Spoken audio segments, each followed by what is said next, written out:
Hello everyone, welcome to Vishwa Blooms. ఈ రోజు మనం వచ్చేసాం the boat house restaurant. Hyderabad లోని first ever boat themed restaurant ఇది. ఒకవేళ మీరు ఏదైనా కొత్త రెస్టారెంట్ ట్రై చేద్దాం అనుకుంటే ఈ బోట్ హౌస్ రెస్టారెంట్ అయితే బెస్ట్ ఆప్షన్ మీకు. ఇక్కడ డైనింగ్ అనేది మనకి బోట్స్ లో ఉంటుంది. పార్టీ సెక్షన్ కోసం సెపరేట్ గా పెద్ద బోట్ అయితే ఉంది. అంబియన్స్ చూడండి, అసలు చాలా బాగుంది. ఇప్పుడైతే ఇంపార్టెంట్ మ్యాటర్ గురించి మాట్లాడదాం, అదే ఫుడ్. ఫస్ట్ అయితే స్టార్టర్స్ లో మనం ఆర్డర్ పెట్టేసాము చికెన్ 65.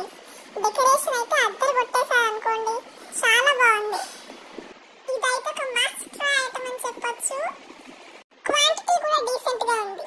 ఇప్పుడు ఒక నిమ్మకాయ పిండేసుకొని ఆనియన్ పెట్టేసుకొని చికెన్ ముక్క తింటే వాహ్, చికెన్ అయితే ఎంత టెండర్ గా ఉందో తెలుసా అసలు. నెక్స్ట్ ఐటమ్ వచ్చేసి చికెన్ డ్రమ్ స్టిక్స్. చూడండి, చికెన్ అయితే చాలా బాగా ఫ్రై అయిపోయింది. చికెన్ అయితే బయట నుంచి ఏమో చాలా క్రంచీగా, లోపల నుంచి చాలా సాఫ్ట్ గా అయితే ఉంది.